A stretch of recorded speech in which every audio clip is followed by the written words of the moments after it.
मेरे YouTube channel पे आपका स्वागत है। आज हम लोग इतिहास के बारे में देखेंगे। इतिहास होता क्या है, इतिहास को कितने भागों में बांटा गया है। तो आइए हम लोग देखते हैं इतिहास क्या है।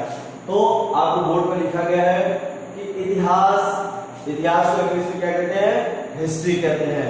इतिहास का अर्थ होता है निश्चित रूप से हुआ है। ऐसी घटना जो निश्चित रूप से हुई है उसे इतिहास के अंतर्गत रखा गया है। इतिहास या कह सकते हैं इतिहास अतीत के अध्ययन को क्या कहते हैं, अतीत के अध्ययन को क्या कहते हैं, इतिहास कहते हैं। जो घटनाएं बीत चुकी हैं, जो घटनाएं घट चुकी हैं, उनको किसके अंतर्गत रखा गया है, इतिहास के अंतर्गत रखा गया है।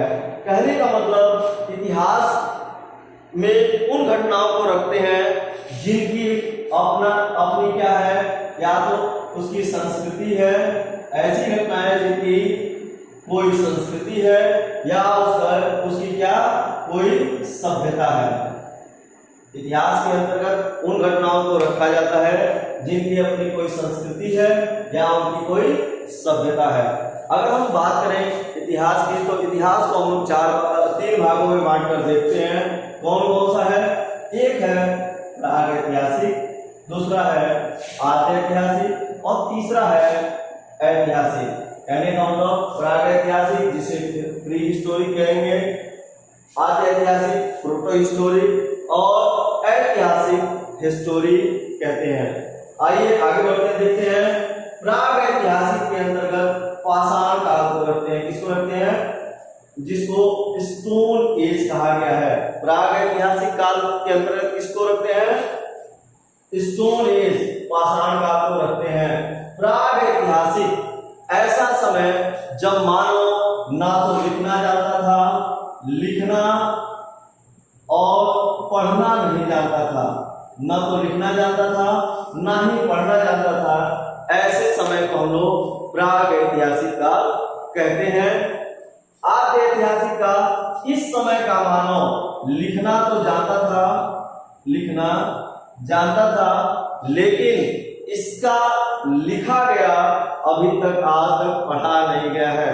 तो आद्यैतिहासिक का मानव क्या नहीं, लिखना तो जानता था, लेकिन लिखी गई चीजें जो है पढ़ी नहीं गई हैं। ऐतिहासिक अगला है, तीसरा ऐतिहासिक, जिसको हिस्टोरिक पीरियड कहते हैं। हिस्टोरिक पीरियड का मानव जो है लिखना भी जानता है और क्या है, पढ़ना भी जानता है। ठीक है, आगे बढ़ते हैं, देखते हैं। अगर देखें प्रागैतिहासिक काल को के अंतर्गत पाषाण काल को रखा गया, स्टोन एज को रखा गया है और इसको चार भागों में बांटकर देख सकते हैं। पहला है पूरा पाषाण काल, जिसको पैलियोलिथिक पीरियड कहते हैं। दूसरा है मध्य पाषाण काल, मीसोलिथिक पीरियड। तीसरा है नवपाषाण काल, नियोलिथिक पीरियड। चौथा है ताम्र पाषाण काल, जिसे क्या कहते हैं, चैल्कोलिथिक पीरियड।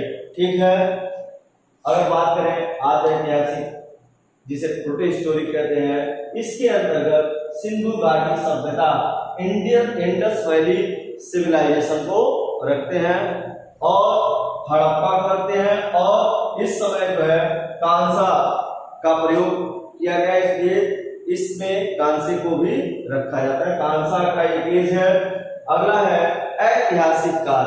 इस समय का मानव देखिए लिखना भी जानता है और पढ़ना भी जानता है। इसके अंतर्गत क्या रखते हैं, प्राचीन इतिहास आता है, जिसे एंशिएंट पीरियड कहते हैं। मध्यकालीन आता है, जिसे मेडिवल पीरियड कहते हैं। और इसमें आधुनिक इतिहास को रखा जाता है, विश्व के इतिहास को रखा जाता है। और एक समय इसके बीच में आता है नेहरू पीरियड। नेहरू के समय को भी इसी के अंतर्गत रखा जाता है। तो आज हम लोग इतना ही देखेंगे।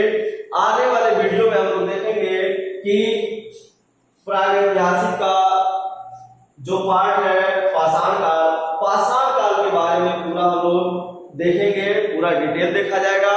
पाषाण काल को कितने भागों में बांटा गया, पूरा पाषाण काल, मध्य पाषाण काल, नव पाषाण डिटेल अगली वीडियो में देखेंगे। धन्यवाद।